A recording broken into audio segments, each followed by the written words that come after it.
ദേവമനുഷ്യന്റെ സ്നേഹഗീത അധ്യായം 202 വാല്യം 5 പെസഹായുടെ തലേദിവസം ദേവാലയത്തിൽ.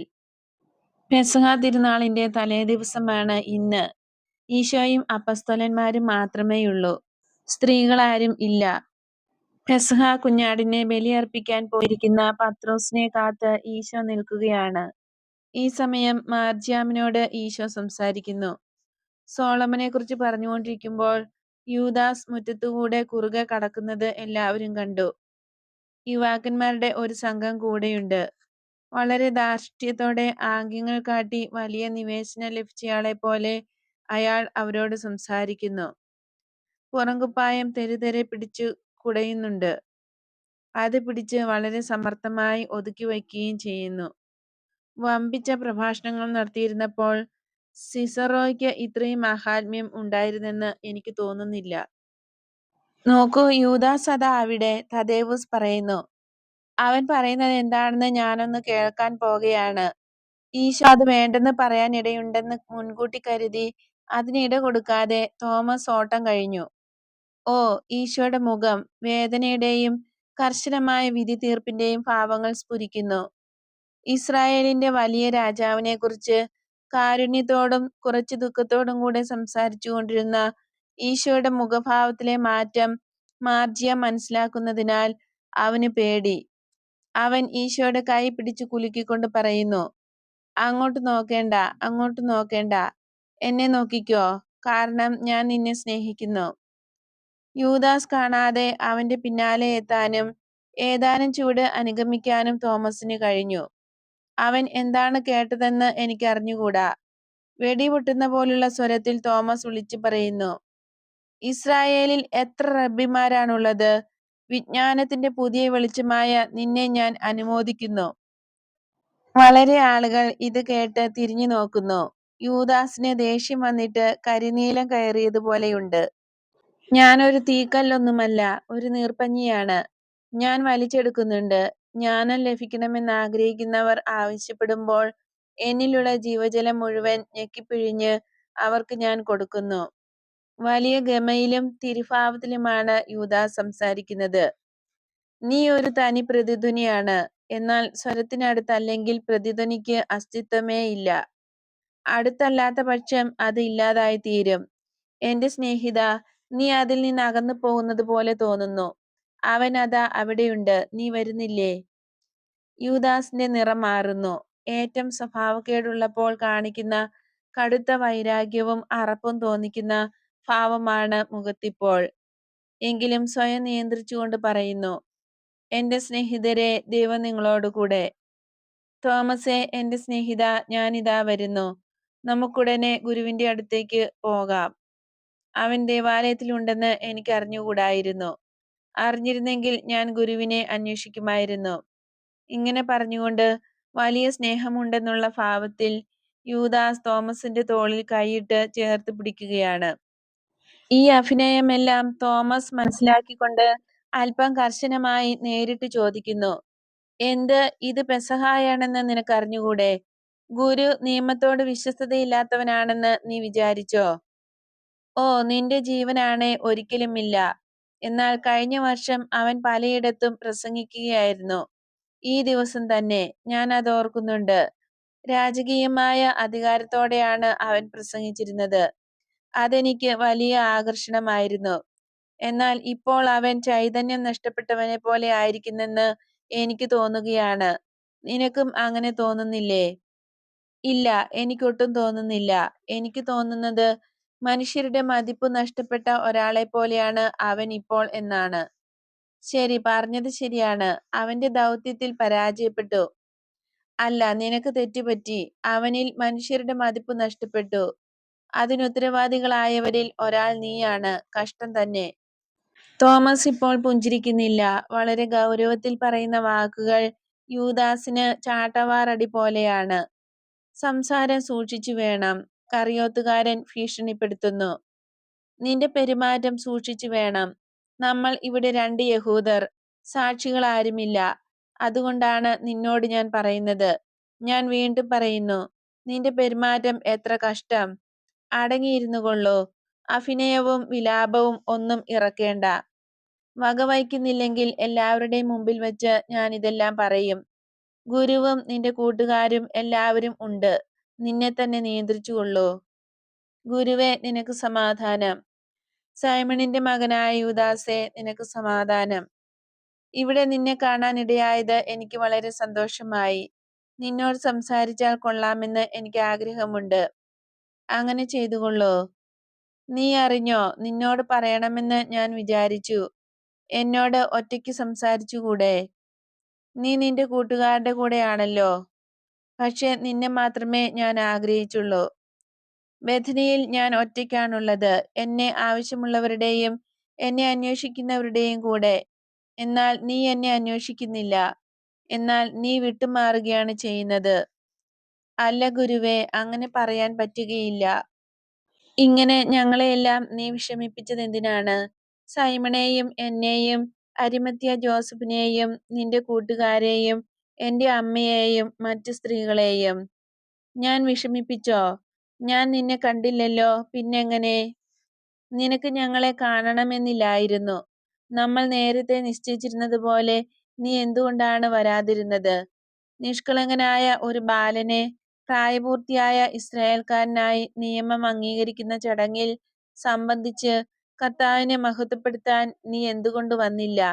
എന്നോട് പറയൂ. എന്നാൽ നീ വരികയില്ലെന്നുള്ള വിവരം ഞങ്ങളെ അറിയിക്കേണ്ടത് ആവശ്യമാണെന്ന് പോലും നിനക്ക് തോന്നിയില്ലല്ലോ. അതാ അപ്പൻ വരുന്നു. മാർജിയം ഉറക്കെ വിളിച്ചു പറയുകയാണ്. കാരണം ബലിയർപ്പിച്ച ആട്ടിൻകുട്ടിയെയും കൊണ്ട് പത്രോസ് തിരിച്ചു വരുന്നു. ആട്ടിൻകുട്ടിയെ കൊന്ന് അതിന്റെ ഉദരകോശങ്ങൾ നീക്കി അതിന്റെ തന്നെ തൊലിയിൽ വീണ്ടും പൊതിഞ്ഞു പിടിച്ചിരിക്കുകയാണ്. ഓ, മിക്കായും മറ്റുള്ളവരും കൂടെയുണ്ട്. ഞാൻ പോകുന്നു. ഞാൻ പോയി അവരോട് എന്റെ അപ്പന്റെ കാര്യമൊക്കെ ചോദിക്കട്ടെ. വൃത്തനായ അപ്പൻ. പൊയ്ക്കൊള്ളൂ മകനെ, ഈശോ അവനെ തലോടിക്കൊണ്ട് പറയുന്നു. ജോണിനെ എൻഡോറിലെ തോളിൽ തൊട്ടുകൊണ്ട് ഈശോ പറയുന്നു, അവന്റെ കൂടെ ഒന്ന് പോകൂ. എന്നിട്ട് അല്പസമയം അവിടെ നിർത്തിയേക്കൂ. അനന്തരം യൂദാസിനോട് വീണ്ടും സംസാരിക്കുന്നു. എന്നോട് പറയൂ, ഞാൻ നിന്റെ മറുപടിക്ക് കാത്തിരിക്കുകയാണ്. ഗുരുവേ, പെട്ടെന്ന് ഒരു ചുമതല, ഒഴിച്ചുകൂടാൻ പറ്റാത്തത്. എനിക്ക് വളരെ ദുഃഖമുണ്ടായി. എന്നാൽ നിനക്ക് നീതീകരണം എന്തെങ്കിലും ഉണ്ടായിരുന്നു എന്ന് സങ്കൽപ്പിച്ചാൽ തന്നെ അത് ഞങ്ങളെ അറിയിക്കുവാൻ ജെറുസലേമിൽ ഒരാള് പോലുമില്ലായിരുന്നോ? അത് തന്നെയും ഒരു വീഴ്ചയാകുമായിരുന്നു. ഈയിടെ ഒരു മനുഷ്യൻ എന്നെ അനുഗമിക്കുന്നതിനായി സ്വന്തം പിതാവിനെ സംസ്കരിക്കാൻ നിന്നില്ല എന്നുള്ള കാര്യം നിന്നെ ഞാൻ ഓർമ്മിപ്പിക്കുന്നു. എന്റെ ഈ സഹോദരന്മാരും എന്നെ അനുഗമിക്കുന്നതിനായി അവരുടെ ഭവനം വിട്ടിറങ്ങിയത് ശാപവചനങ്ങളുടെ മധ്യേ ആയിരുന്നു. Simon, Thomas, Andrew, James, John, Philip, Nathaniel എന്നിവർ അവരുടെ കുടുംബത്തെ ഉപേക്ഷിച്ചു പോന്നു. കനാനയൻ സൈമൺ അവന്റെ സ്വത്ത് ഉപേക്ഷിച്ച് അവ എനിക്ക് തന്നു. മാത്യു അവന്റെ പാപങ്ങളും വിട്ടുകൊണ്ടാണ് എന്നെ അനുഗമിച്ചിരിക്കുന്നത്. ഇനി ഒരു 100 പേരുടെ നാമങ്ങളും എനിക്ക് പറയാൻ കഴിയും. എന്നെ അനുഗമിക്കാൻ അവരുടെ ജീവൻ തന്നെ ഉപേക്ഷിക്കുന്നവരും ഉണ്ട്. എന്നാൽ നീ വളരെ സ്വാർത്ഥമതിയായതിനാൽ മര്യാദയെങ്കിലും കാണിക്കൂ. നിനക്ക് സ്നേഹമെന്നൊന്നില്ല. എന്നാൽ മാന്യമായി പെരുമാറുകയെങ്കിലും ചെയ്തുകൂടെ? ഫരിസേയരെ നിനക്കിഷ്ടമാണല്ലോ. നല്ല മര്യാദയുള്ളവരെ പോലെ പെരുമാറിയ ശേഷം എന്നെയും നമ്മളെല്ലാവരെയും ചതിക്കുന്ന കള്ള ഫരിസേയരെ അനുകരിക്കൂ. ഇന്നലെ ഞങ്ങളുടെ കൂടെ ആയിരിക്കുന്നതിന് വേണ്ടി മറ്റു കാര്യങ്ങളെല്ലാം മാറ്റിവെക്കേണ്ടിയിരുന്നത് നിന്റെ കടമയായിരുന്നു. എല്ലാവരും ബഹുമാനിക്കണമെന്ന് ഞാൻ ആഗ്രഹിക്കുന്ന പത്രോസിനെ നീ വിഷമിപ്പിക്കരുതായിരുന്നു. കുറഞ്ഞപക്ഷം വിവരം അറിയിക്കുകയെങ്കിലും ചെയ്തിരുന്നെങ്കിൽ. എനിക്ക് ഒരു തെറ്റ് പറ്റി. എന്നാൽ ഇപ്പോൾ ഞാൻ മനഃപൂർവ്വം വന്നത് അതേ കാരണത്താൽ നാളെയും എനിക്ക് വരാൻ കഴിയുകയില്ല എന്നറിയിക്കാനാണ്. നിനക്കറിയാമല്ലോ, എന്റെ അപ്പന്റെ സ്നേഹിതർ എനിക്കുണ്ട്. പറഞ്ഞത് മതി, അവരുടെ കൂടെ പൊയ്ക്കൊള്ളൂ. ദൈവം നിന്നോടുകൂടെ. ഗുരുവേ, എന്നോട് നിനക്ക് ദേഷ്യമാണോ? എന്റെ അപ്പനെ പോലെ എന്നോട് വർത്തിക്കാമെന്ന് നീ എന്നോട് പറഞ്ഞിരുന്നു. ഞാൻ കൂസലില്ലാത്ത ഒരു മകനാണ്. എങ്കിലും ഒരു പിതാവ് ക്ഷമിക്കുന്നു. ഞാൻ നിന്നോട് ക്ഷമിക്കുന്നു. എന്നാൽ ദൂരെ പോകൂ. വിശുദ്ധനായ യോനായുടെ സ്നേഹിതർ കാത്തു നിൽക്കാൻ ഞാൻ അനുവദിക്കാത്തതുപോലെ നിന്റെ പിതാവിന്റെ സ്നേഹിതർ നിനക്കായി കാത്തു നിൽക്കാൻ നീ ഇടയാക്കാതിരിക്കട്ടെ. എപ്പോഴാണ് നീ ബെഥനിയിൽ നിന്ന് പോകുന്നത്? പുളിപ്പില്ലാത്ത അപ്പത്തിന്റെ തിരുനാൾ തീരുന്ന ദിവസം. ദൈവം നിന്നോടുകൂടെ. ഈശോ തിരിഞ്ഞ് കൃഷിപ്പണിക്കാരുടെ നേർക്ക് നടക്കുന്നു. ഇത്രയും മാറ്റം വന്ന മാർജിയാമിനെ കണ്ട് സന്തോഷ പാരവശ്യത്തിലാണ് എല്ലാവരും. ഏതാനും ചുവടുകൾ വച്ച ശേഷം ഈശോ നിൽക്കുന്നു. കാരണം തോമസ് പറയുന്നു, എന്റെ യഹോവേ, അവന് വേണ്ടിയിരുന്നത് നിന്നിൽ ഒരു രാജാവിനെ പോലുള്ള അധികാരമാണ്. ആവശ്യപ്പെട്ടത് ഏതായാലും കിട്ടി. ഞാൻ അത് മറക്കാൻ ശ്രമിക്കുന്നത് പോലെ നിങ്ങളും എല്ലാവരും ഇത് വിസ്മരിക്കണമെന്ന് ഞാൻ യാചിക്കുന്നു.